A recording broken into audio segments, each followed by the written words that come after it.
Have you ever felt like your life isn't your own? Like every choice you make is being controlled by someone else?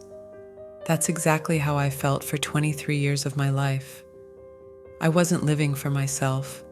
I was living to meet someone else's expectations. But what happens when you can no longer ignore the dreams buried deep inside you? Let me tell you my story, a story about breaking free, finding my voice, and learning to live for myself. Welcome to Life Story. For as long as I can remember, I've tried to be perfect, not for myself, but for my mother. I'm 23 years old now, and looking back, it feels like my life was mapped out before I even knew how to make choices. You'll be a doctor, just like your father, my mother would say with a kind of certainty that left no room for disagreement. She'd say it during breakfast, at family gatherings, even while watching TV. It wasn't a suggestion, it was a fact. When I was younger, I didn't question it. My father was a respected doctor.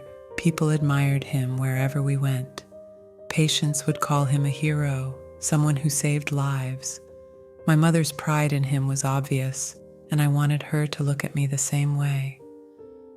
But deep inside, I dreamed of something else, something entirely different. I wanted to be an artist. Even as a child, I'd spend hours drawing. I'd lose myself in the swirls of color, creating imaginary worlds that only existed in my mind. My teachers would praise my sketches, saying I had a natural gift. But at home, art was never encouraged. Art is a nice hobby, my mother would say, but hobbies don't pay the bills. Those words stayed with me, casting a shadow over every creative impulse I had. I started to hide my sketchbooks, shoving them under my bed or at the back of my closet. When I entered high school, the pressure to excel academically intensified. My mother would constantly compare me to other kids, especially Jennifer from next door. Jennifer was her gold standard, straight A's, debate champion, and of course, future pre-med student. I remember one particular evening during my sophomore year. I had just received the results of a biology test, an A. I thought I had done well, but when I handed the paper to my mother, her face hardened. "Why not an A+?" she asked, her voice devoid of any pride. "If Jennifer can do it, so can you." Her words stung more than I let on. I remember locking myself in my room that night, staring at the ceiling, feeling like a failure. I was so desperate to please her that I spent hours studying, pushing myself to the brink of exhaustion. By the time I got into college, I had learned to suppress my dreams entirely. I declared a pre-med major, just as my parents wanted. On paper, I was the perfect daughter, hardworking, obedient, and ambitious. But inside, I felt like a stranger in my own life. Then one day, everything changed. I was cleaning out my dorm room when I found an old sketchbook tucked beneath a pile of textbooks. The sight of it stopped me in my tracks. My fingers traced the worn edges of the cover, and memories of my childhood came rushing back. That night, after finishing my homework, I opened the sketchbook. My hands shook as I picked up a pencil. It had been years since I had drawn anything. At first, my strokes were hesitant, but soon the lines flowed naturally. For hours, I lost myself in the process. It was the first time in years that I felt truly alive. But that feeling didn't last long. My mother's voice was always there in the back of my mind. Art is a hobby, not a career. I tried to ignore it.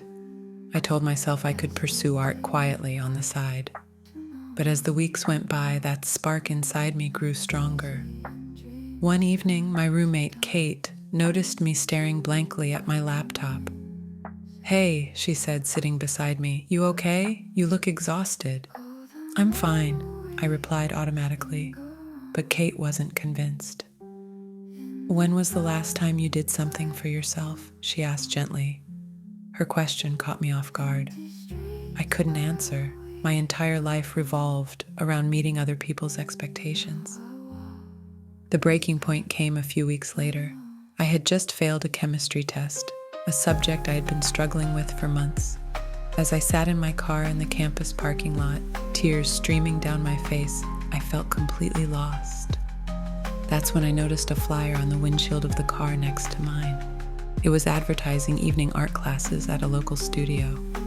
The words seemed to glow under the streetlight. Unleash your creativity, no experience needed. Something inside me whispered, "It's time." I signed up for the class the very next day. For 2 hours every Thursday evening, I was free. The studio became my sanctuary. The smell of paint, the quiet hum of other artists at work, the feel of a brush in my hand. It was magical. My paintings weren't perfect, but they were mine. At first, I told no one, not even Kate. I was afraid of what my mother would say if she found out, but secrets have a way of coming out. One weekend, I went home to visit my parents. I had accidentally left a few of my sketches in my bag, and my mother found them while unpacking. "What is this?" she demanded, holding up a drawing of a sunrise I had done in class. I froze. "It's just something I've been working on," I said cautiously. Her face turned red with anger. "We didn't sacrifice everything for you to waste your time on this nonsense." Her words were like a slap in the face, but this time I didn't back down. "I'm not happy, Mom," I said, my voice trembling but firm. "I've spent my whole life trying to be the daughter you wanted, but I'm losing myself in the process." She stared at me, stunned. For the first time, I saw something other than anger in her eyes. Fear. The next few months were the hardest of my life. My mother and I argued constantly. There were moments when I doubted myself, when I wondered if I was being selfish. But every time I picked up a brush, I felt a sense of clarity. Slowly, things began to change. One evening, I showed my mother a painting I had done, a portrait of our family home. She studied it for a long time before saying, "Your paintings, they have life in them." It wasn't a full endorsement, but it was a start. Today, I'm in my first year of art school. My mother is still adjusting to the idea, but she's trying. Occasionally, she'll make comments about medical school, but I've learned to smile and stay true to my path. I'm no longer trying to be the perfect daughter. I'm learning to be myself, and that's worth more than any grade, any title, or anyone's approval. My journey hasn't been easy, but it's taught me something important. Your happiness is worth fighting for. If you're stuck in someone else's shadow, afraid to chase your dreams, take this as a sign. It's never too late to reclaim your life. So what about you? Are you living the life you want, or the one others have chosen for you? Share your thoughts or stories in the comments below. I'd love to hear from you. And if this story inspired you, don't forget to like, subscribe, and hit that notification bell. Let's start a conversation about living authentically, one step at a time. Remember, perfection isn't the goal, being true to yourself is.